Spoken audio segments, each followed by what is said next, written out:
Hmm? Huh?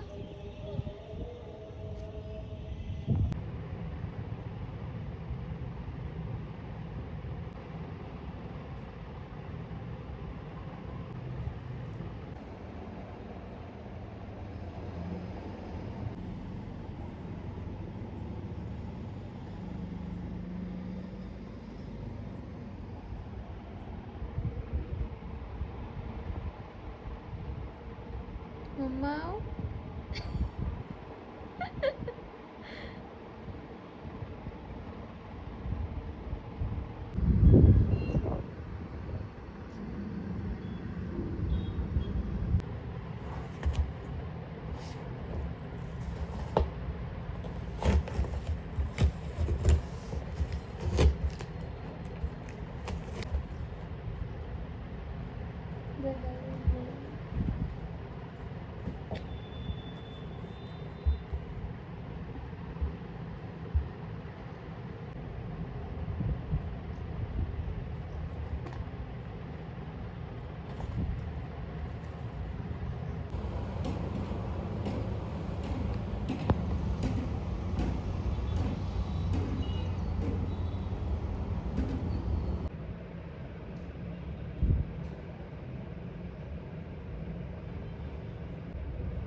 Thank you so much for that. Hello, so I have some updates. I have been reading, finally, something, and I'm really happy about that. I am reading Narcissus and Goldman by Herman Hesse. I am now on page number 87 in chapter 7, and I have been enjoying this book a lot because it makes me question about why does a certain character believes in this and that. So basically this book is actually about characters who are the embodiment of a body and a mind, where the body believes certain thing despite it is made for something else.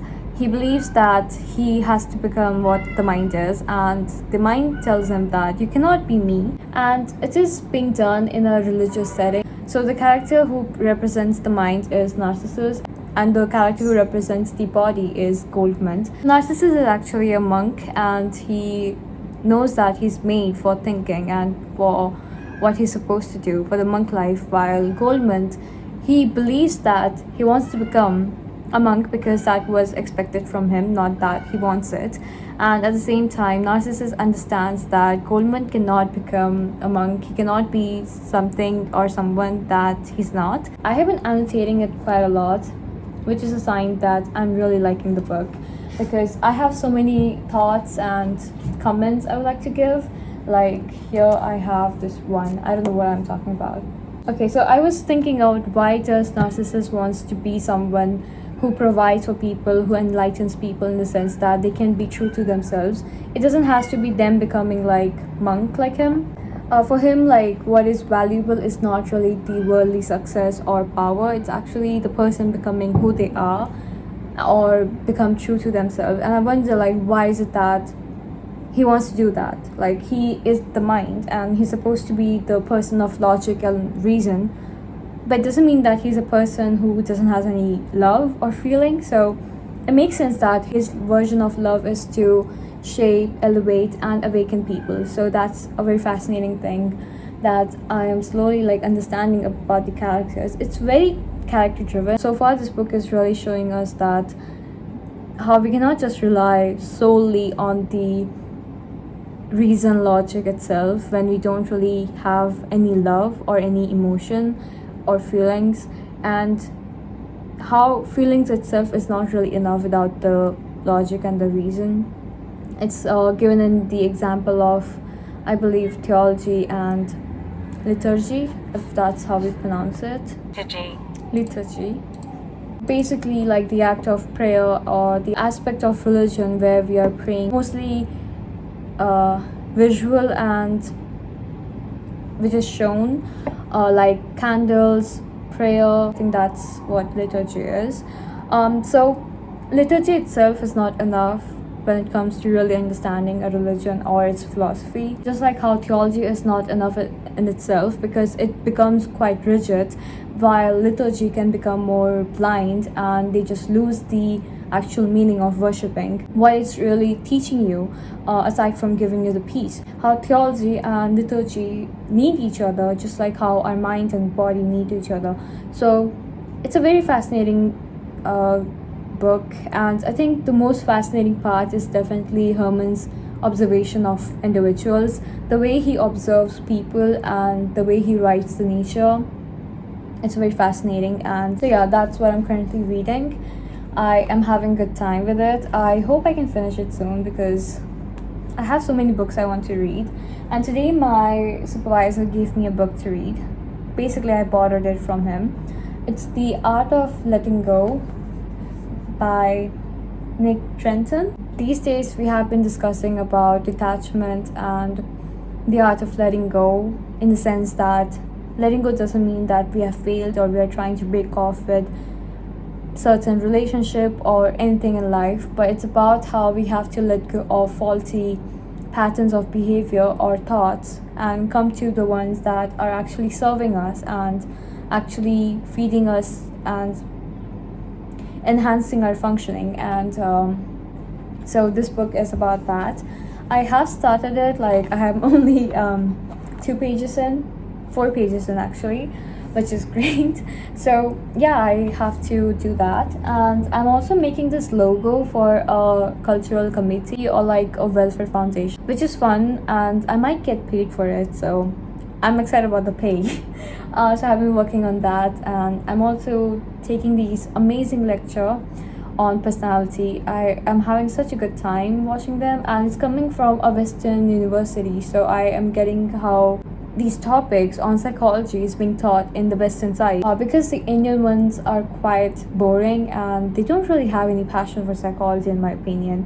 Whatever passion they have, it's all on surface level. It's like mostly pop psychology that they focus on. It's not really about the philosophy or the historical roots of psychology. Like they don't even talk about the Indian counterpart which is contributing to psychology, and that makes me really like, you don't have any depth, like you don't have any backbone. That's what I feel.